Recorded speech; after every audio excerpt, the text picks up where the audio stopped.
prefer that down, and then you can shoot through it VR only because it really feels like the Halo 2 VR, and I prefer that VR over the a higher sensitivity, just because the 10 sensitivity, like with normal Halos and stuff like that, just feels a little too slow for me.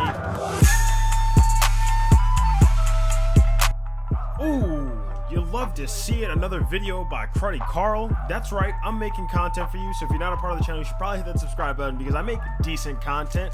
Playing Halo Infinite, this is beta gameplay, and I'm just wanted to give you guys a voiceover and talk about Halo Infinite and my thoughts about it. Picking up that shotgun, and then I picked up the BR. I was a really big fan of the BR only because it really feels like the Halo 2 BR, and I prefer that BR over the Halo 4 and Halo 5 BRs. Now it is a close second. Now the Halo 3 BR is a very close second. I wouldn't be mad with either one of them, but I definitely feel that the Halo 2 BR is super accurate compared to any other BR. This shotgun is absolutely ridiculous just because you can sit there and rip the trigger non-stop, but I love it. It's actually a lot of fun. One thing that I kind of felt when playing this, and you can kind of see it with how I move or like how I shoot with some of this stuff, it almost felt like some of the guns or like some of the time in between shots was a little bit longer than what I was used to, or maybe it was just me. Maybe I hadn't played Halo in a while. But this thing right here, the Commando, this thing is absolutely ridiculous. It's like a 5-shot to the head, which is honestly pretty crazy, but it feels pretty good in the game. Like, it doesn't feel like it's overpowered, but it definitely it works really well when you hit all your shots. But compared to like the battle rifle, and I think I picked the sniper rifle up in this game as well, like the battle rifle and the sniper rifle, the shots in between just felt really long. Like I'd pull the trigger and I'd have to wait. Like especially with the sniper rifle, it really threw me off because I was just used to like if I miss my first shot, I'll definitely hit the second shot with. But that based on like the time that I know like I have in between shots, but like this time it just felt a little longer. But like, I mean, other than that, the game feels really solid. I love the movement, I love the tactical slides, and I love the sprinting.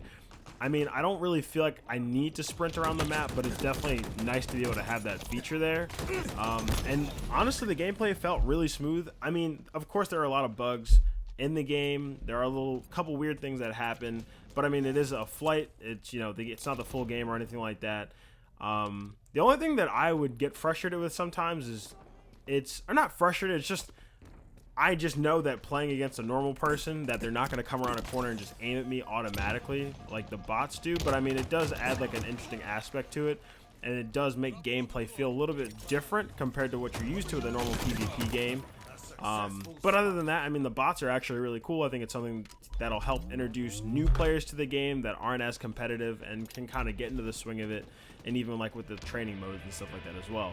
And I think I'm about to pick up the sniper rifle here. I could be wrong. And I really love this pistol. One of the things that I did not like about Halo 5 is how the pistol became like a main weapon. It was like the most annoying thing to me ever, being able to get beat out using a battle rifle and I'd get beat out by a pistol, or using a DMR and I get beat out by a pistol across the map. So that was the only thing that was one of the main reasons why I stopped playing Halo 5, because it's just so annoying to get beat out by someone with a pistol when I'm using a gun that should definitely kill them from a further distance than what they are using with the pistol. But I mean, that's just like little things. I mean, but going back to Halo Infinite, the gameplay feels really good.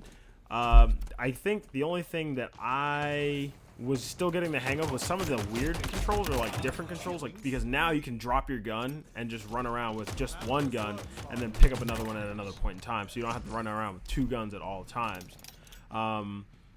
Going back to gunplay, and again the pistol, I really like the pistol because it felt like a dependable sidearm that I could pull out any point in time and just use and run around the map and have fun with it. But at the same time, if I found a battle rifle, if I found the Commando, or if I found the sniper rifle, the shotgun, I could still pick that up, but have the pistol as my secondary. And you can see right there, I did aim down sights, and it felt extremely weird, so I had to put that shit away because honestly, I was not expecting it to kind of like focus and unfocus the way it did. Maybe that was just a little glitch in the game. But other than that, gameplay does feel really solid. I think for me personally, I think I would like to see a higher sensitivity, just because the 10 sensitivity, like with normal Halos and stuff like that, just feels a little too slow for me. Because me personally, for all the years that I've been playing Xbox now, I always turn the sensitivity all the way up, and that's just how I feel comfortable playing, just because it allows me to be a little bit more twitchy and get a little bit. I feel I get better snaps when I have a higher sensitivity. I did get used to it. It is just a little slower, but I would like to see a higher sensitivity in the game. The other thing is I think some of the things work and some of them don't, but I don't know if I can blame that necessarily on the game or just because it's a flight, so we're going to chalk it up to the fact that it's a flight. The only thing that I would say that I was sitting there and I was just like, all right, like I really don't like this is I really just did not like the time in between each shot on the sniper rifle. It really felt like a long time, but I don't know, maybe that's just me. Maybe I need to spend a little bit more time with it. And we'll just see over time. I do really like the deployable covers in the game. They do add an interesting feature, the fact that I can just throw that down. They do take a really long time to deploy, but you can throw that down and then you can shoot through it, but they can't shoot you. It is a reasonable amount of shots that it can take, but it's not too many where it's just like you're invincible behind it, but it does feel really fun. It is something interesting to use and I love it. So if you guys enjoyed this quick video, hit the subscribe button if you're not a part of the channel. I make videos every Monday, Wednesday, and Friday. I have a podcast that comes out on Friday, so stay tuned for that, and I'll see you guys in the next video. Thanks for watching.